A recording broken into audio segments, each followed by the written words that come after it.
Okay, everyone. So now we are learning the recursion. Whenever the function is calling itself, that is called recursion. Now we are taking one example to make you understand about the recursion. Let us suppose that we are having the function which is void main. We know that void main is the driving function and it is also the user defined function. So here is the function and this is the body of function. We know that in the function we are going to write something. But here, if I call this function inside its body, so here you can see that this is function calling. So I am calling the function inside its body. This is called function calling itself, that is called recursion. Here we can see that the compiler will call the main function, then afterward the statement will be executed. Then again we are having the function call which is calling itself. So here again it is going back and again statement will be executing. So this is going to continue itself calling itself. So it is just like the loop. So here this is called recursion. Now if we talk about the types of recursion, then there are two types. The first one is the direct recursion and second one is the indirect recursion. Whenever the function is calling itself directly, that is called the direct recursion. I am taking the example of direct recursion. Let us suppose that we are having a program where we are having simply void. Now void means no return type. Now here I am saying Ankit. Let us suppose that I am giving my name here. Now this is one function. Now inside this function, let us suppose that we are having some statements and here we are calling the function itself. Here you can see that I am calling the Ankit again. So this is called the direct recursion, means function is calling itself directly. Understand that here the name of function is Ankit and after executing some statement we are calling this function back. So this is the direct calling or the direct recursion. Earlier we have taken the example of main calling itself and here we have taken the example of Ankit. So here both are the examples of direct recursion. So here main calling itself is also the example of direct recursion. Afterward, we are having the second type of recursion, that is the indirect recursion. Whenever the function call itself indirectly, that is called indirect recursion. Let us suppose that I am taking one example here. Here we are having one function. Let's say I am saying here it is void. Then afterward again I am giving my name, that is Ankit. Now afterward in this function we have started with the curly bracket and closing with the curly bracket. Here we are having some statements, but in this function we are calling some other function. Let's say I am calling one function, this is Verma. So here I am using my surname, let's say function. Now afterward, let us suppose that there is one function, so void Verma. This is one function, this is available. Now afterward, this is the body of this function and here we are having some statements. And also we are calling back the function which is Ankit. So here this is called the indirect recursion because here directly we are not calling itself but we are calling indirectly. So here we can see that we are having the function name, that is Ankit. We have executed some of the statements. Then afterward we are calling the function, that is Verma. So this is going to call the function which is Verma. So here this is the Verma function in which we are having some statements. Then afterward we are calling back the function which is Ankit. So here it is going back and calling the function. So this is how you can see that the statements are keep on repeating itself. So this is the indirect calling, that is called the indirect recursion. Now I'm going to take few examples. With the help of that we will understand that how direct and indirect recursion work. So I'm going to take the example of C program. So here we are having the C programming code for the direct and the indirect recursion. First of all, we are understanding the direct recursion. Here we have taken the hash include, which is a preprocessive directive that is going to include the header file. stdio.h, that is for the printf and scanf function, and we can see that here we have used printf function That's why this stdio we have used. Then we have hash include, which is preprocessive directive, which is including the stdlib.h. This is the header file for exit function. Here we can see that we have used exit function. That's why this header file is used. Now afterward, we have int n equal to 0. So understand that one variable is defined into the memory, and here this variable name is n. Let us suppose that the memory is 601. That is the address of memory. And we have initialized the variable with the value that is 0. So here we are writing that it is 0. Here we should note one thing, that the variable we have declared above the main. So that means this is the global variable. Global variables are accessed inside the main as well as they are accessed outside.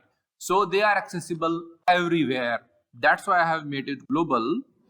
Now afterward, we are going towards the main program, which is void main. And afterward, we can see that here it is saying if the value of n is 3, check out, is the value of n is 3? No, it is 0 right now. So here this part will not work. It will come afterward. It is saying that printf, printing on the screen, %d for the integer value, take the value from n and the value of n is 0. So here on the user screen, 0 will be printed. Now afterward, n++. So the value of n is incremented. The earlier value of n will be lost and the new value of n will be 1. Afterward, we can see that main. So it is going to call itself. This is the function calling, which is to call itself. So this is the recursion. Whenever the function is calling itself, this is the recursion. Here understand that we are having the main and main is calling the main. So here same name is there. That's why it is the direct recursion. Now we are understanding that how the further program will work. Again, if will work, if n equal to 3, check out, is 1 equal to 3? No. So here this part will not work. Afterward, printf means printing on the screen, %d will take the value from the n. So here 1 will be printed on the user screen. Then afterward, n++. So here the value of n will be incremented and that will be 2. Again we are having the main. So here it is going to call itself. So here function is calling itself. Direct recursion. Now one more time. If n equal to 3, check out, is 2 equal to 3? No. Then afterward this part will not work. Printf means printing on the screen, %d will take the value from n. So here on the user screen 2 will be printed. Then afterward n++. So here the value of n will be now 3. Then afterward we can see that main. Again it is going to call itself directly. So there is a direct recursion example. Afterward it is saying if n equal to 3. Yes, n is equal to 3. Perfect. So here the inner part will work right now. And here it is saying exit 0. There are two exit. One is exit 0 and one is exit 1. So if you are writing the code and anywhere you are mentioning that exit 0, that signifies that the termination is successful, or we can say that successful termination. Successful termination signifies that means you are going to exit from the program and there is no error. Your program is complete.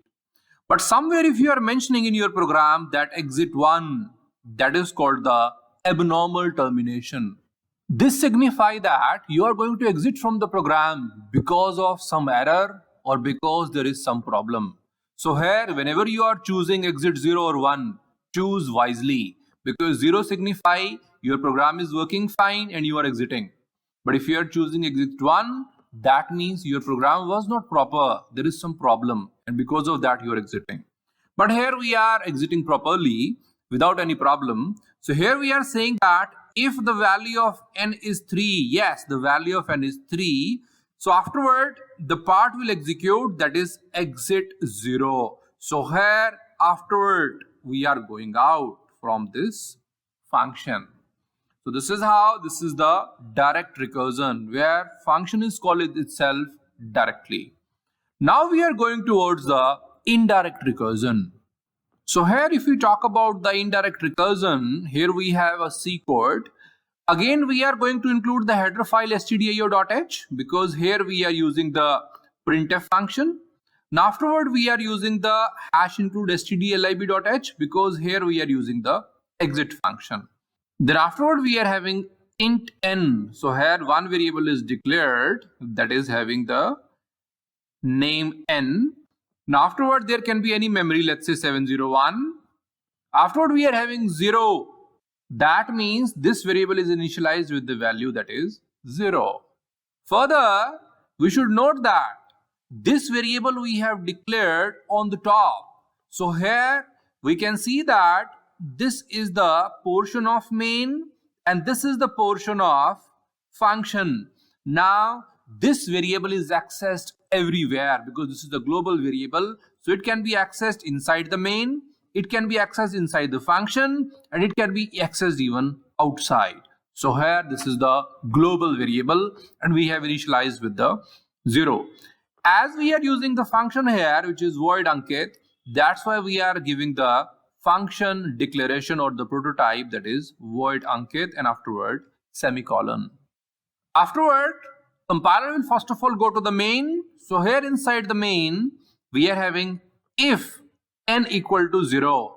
So is our n equal to 0? No, the value of n is 0. It is not matching. So here this part will not work. It will go further and afterward we can see that it is saying Ankit. So this is the function call. So this is going to call the function afterward which is Ankit. So here I have defined the function with my name.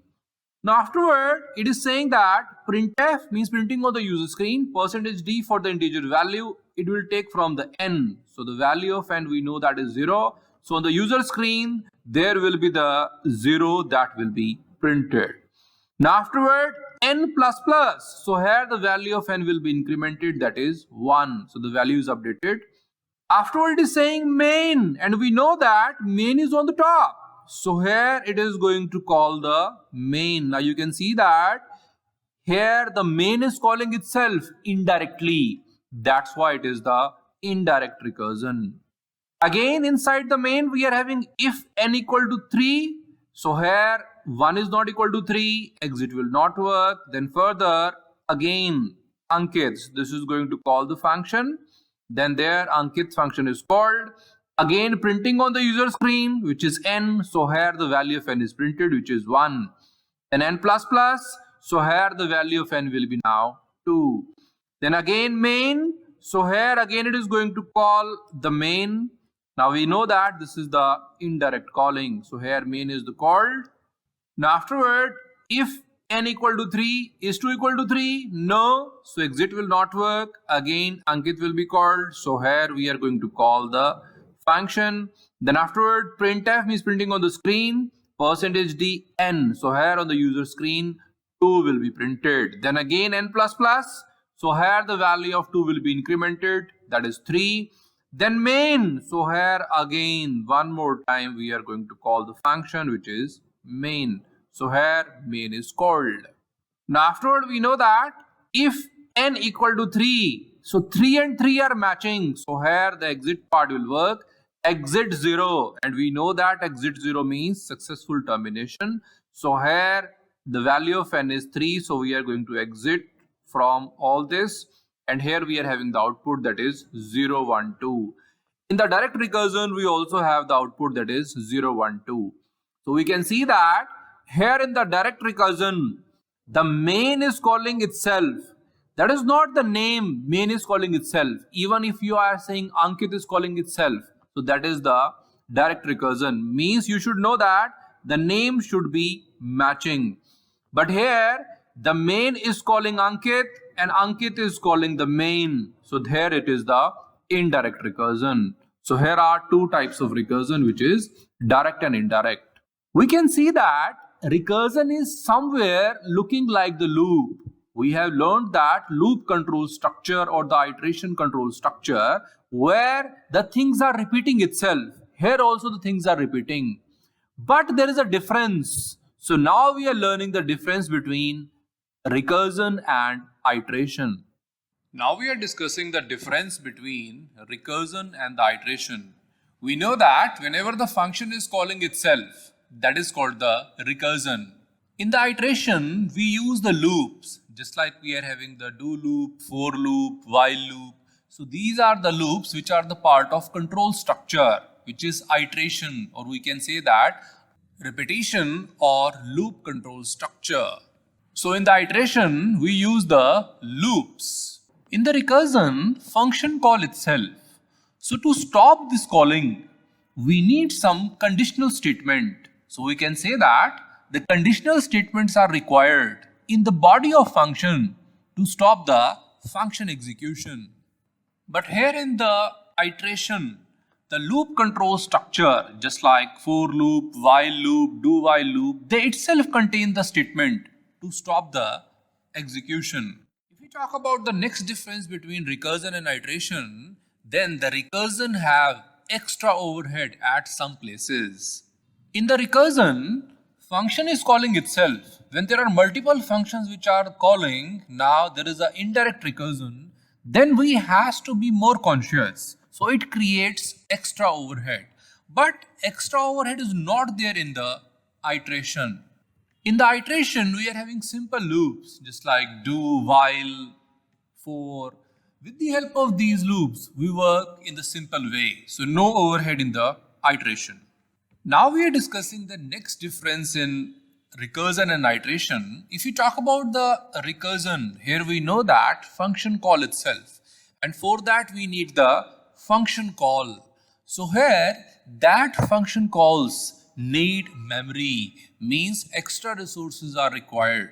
So here we can say that recursion is expensive in terms of speed and the memory. And if we talk about the iteration, it is not as expensive, just like the recursion. But here you can see that in the recursion, the function is calling itself. We need the extra conditional statements for the stoppage. We have the extra overhead. It is very expensive. But in terms of the iteration, if we see, there are the simple loops. They already have the inbuilt statement for the stoppage. They have no overhead. But why this recursion is used then? Because in the iteration, we cannot solve everything. So all the problems cannot solve with the iteration. That's why recursion is used. In the algorithms, there are various problems which are not even solved by the iteration. For that, we need the recursion. So here, recursion is also as important as the iteration. So that is the difference between recursion and iteration. So that's all about the recursion.